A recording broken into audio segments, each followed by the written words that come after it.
സംസ്കൃത ഭാഷയിൽ ഒട്ടും പ്രാവീണ്യമില്ലാത്ത SFI നേതാവിന് സംസ്കൃതത്തിൽ PhD നൽകാൻ ശുപാർശ ചെയ്തതിൽ നടപടിയുമായി കേരള സർവകലാശാല റിസർച്ച് ഡയറക്ടറോടും രജിസ്ട്രാറോടും വിശദീകരണം തേടിയിരിക്കുകയാണ്. ഇപ്പോൾ VC കൂടിയായ ഡോക്ടർ മോഹൻ കുന്നുമേൽ വിശദീകരണം ലഭിച്ച ശേഷം നടപടിക്ക് സാധ്യതയുണ്ടെന്നാണ് ഏറ്റവും പ്രധാനപ്പെട്ട പോയിന്റ്. ഇതിനിടെ PhD വിവാദത്തിൽപ്പെട്ട SFI നേതാവ് Vipin Vijayan BEd teacher education സെന്ററിൽ സംസ്കൃത അധ്യാപകനാണെന്ന വസ്തുതയും പുറത്തു വന്നു.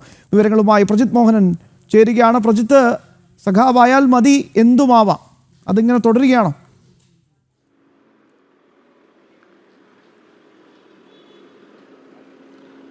അങ്ങനെ തന്നെ പറയേണ്ടിയിരിക്കുന്നു ശ്യാം. കാരണം ഈ കേരള യൂണിവേഴ്സിറ്റിയുമായി ബന്ധപ്പെട്ടിട്ടുള്ള വിഷയങ്ങളിൽ ഇത്തരം ചില അനധികൃത ഇടപാടുകൾ, അനധികൃതമായി ഈ SFI നേതാക്കന്മാർക്ക് വേണ്ടിയുള്ള വഴിവിട്ട സഹായങ്ങളൊക്കെ നടക്കുന്നത് നമ്മൾ പലപ്പോഴും വാർത്തയാക്കിയിരുന്നു. ഈ വിപിൻ വിജയൻ എന്ന് പറയുന്ന കാര്യവട്ടം ക്യാമ്പസിലെ SFI നേതാവിന് വേണ്ടി സംസ്കൃതം അറിയാത്ത SFI നേതാവിന് സംസ്കൃതത്തിൽ PhD നൽകാൻ ശുപാർശ ചെയ്ത സംഭവം ജനൻ TV ആണ് ആദ്യം പുറത്തു കൊണ്ടുവരുന്നത്. പിന്നീട് അത് മറ്റ് മാധ്യമങ്ങൾ ഏറ്റെടുക്കുകയും ചെയ്തിരുന്നു. അങ്ങനെ ജനൻ TV പുറത്തു കൊണ്ടുവന്ന വാർത്തയിലാണ് കേരള യൂണിവേഴ്സിറ്റി VC മോഹനൻ കുന്നുമേൽ ഇടപെട്ടിരിക്കുന്നത്. അദ്ദേഹം ഈ വിഷയത്തിൽ എന്താണ് സംഭവിച്ചത് എന്നുള്ളതിൽ വ്യക്തത നൽകണമെന്ന് ആവശ്യപ്പെട്ട രജിസ്ട്രാറോടും അതോടൊപ്പം തന്നെ സർവകലാശാലയിലെ റിസർച്ച് ഡയറക്ടറോടും VC ഡോക്ടർ മോഹനൻ കുന്നുമേൽ വിശദീകരണം തേടിയിട്ടുണ്ട്.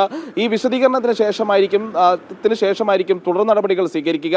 എന്തായാലും പ്രധാനപ്പെട്ട 2-3 വസ്തുതകൾ അതിൽ എടുത്തു പറയേണ്ടതുണ്ട്. ഒന്ന്, ഈ പ്രബന്ധം ഇതുമായി ബന്ധപ്പെട്ടിട്ടുള്ള PhD നൽകുന്നതുമായി ബന്ധപ്പെട്ടുള്ള പ്രബന്ധം പരിശോധിക്കുന്ന സഭയിലാണ് ഏറ്റവും പ്രധാനപ്പെട്ട ഒരു സംഭവങ്ങൾ ഉണ്ടാകുന്നു. ഒന്ന്, ആ സർവകലാശാലയിലെ വകുപ്പ് മേധാവി കൂടിയായിട്ടുള്ള ഡീൻ ഈ പ്രബന്ധത്തിലെ പോരായ്മകൾ ചൂണ്ടിക്കാട്ടുന്നുണ്ടായിരുന്നു. മെത്തഡോളജിയും അതിലെ പല ഹൈപ്പോത്തിസിസും അടക്കമുള്ളതിൽ സാങ്കേതികമായ നിരവധി പ്രശ്നങ്ങളും അക്കാഡമിക്കലായിട്ടുള്ള പ്രശ്നങ്ങളും ഉണ്ടെന്ന് അവിടെ വെച്ച് തന്നെ ചൂണ്ടിക്കാട്ടുന്നു. അതോടൊപ്പം തന്നെ ഈ സഭ ഒരു സാധാരണഗതിയിൽ ഇത്തരം പ്രബന്ധങ്ങൾ അംഗീകരിക്കുമ്പോൾ അതിൽ ഈ പ്രബന്ധ കർത്താവ്, അതായത് ഗവേഷക വിദ്യാർത്ഥിയോട് ചോദ്യങ്ങൾ ചോദിക്കാനുള്ള ഒരു സഭ ചേരുന്ന പതിവുണ്ട്. ആ സഭയിൽ ഉണ്ടായിരുന്ന എല്ലാവർക്കും ഈ ഗവേഷക വിദ്യാർത്ഥിയായിട്ടുള്ള SFI നേതാവിന് സംസ്കൃതത്തിൽ മറുപടി പറയാൻ പോലും കഴിയുന്നില്ല, ചോദ്യങ്ങൾക്ക് കൃത്യമായി ഉത്തരം നൽകാൻ കഴിയുന്നില്ല എന്നതടക്കമുള്ള കണ്ടെത്തലുകളും നടത്തിയിരുന്നു. ഇതടക്കം ഉന്നയിച്ച് ഡീനായിട്ടുള്ള വ്യക്തി യൂണിവേഴ്സിറ്റി VCക്ക് ഇപ്പോൾ പരാതി നൽകിയിട്ടുണ്ട്. ഈ പരാതിയും VCയുടെ മുന്നിലുണ്ട്.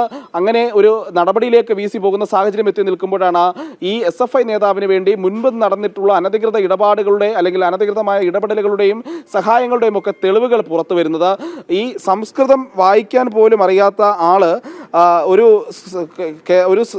കോളേജിൽ പഠിപ്പിക്കുന്നുണ്ട്, അല്ലെങ്കിൽ ഒരു സബ് സെന്ററിൽ, യൂണിവേഴ്സിറ്റിയുടെ ഒരു സബ് സെന്ററിൽ പഠിപ്പിക്കുന്നുണ്ട് എന്നുള്ള ഒരു നിർണായകമായ കണ്ടെത്തലാണ് ഈ ഘട്ടത്തിൽ ജനൻ TV തന്നെയാണ് ഈ വിവരങ്ങൾ പുറത്തു കൊണ്ടുവന്നതും നടത്തിയിരിക്കുന്നത്.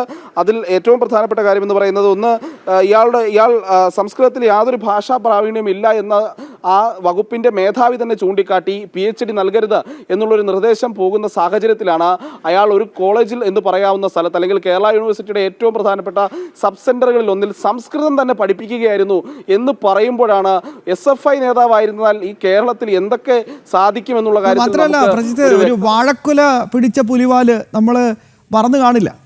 വാഴക്കുല എഴുതിയത് ആരാണെന്ന് പോലും അറിയാത്ത ഒരാൾക്ക് ഇവിടെ ഡോക്ടറേറ്റ് കൊടുത്തിട്ടുണ്ട്.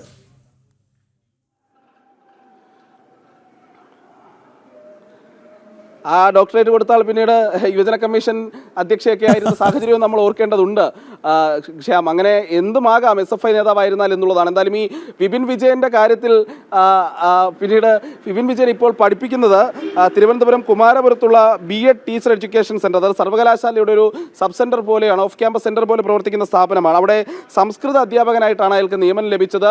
ഇയാൾ ആദ്യഘട്ടത്തിൽ ഫുൾ ടൈം ഗവേഷണ വിദ്യാർത്ഥിയായിരുന്നു.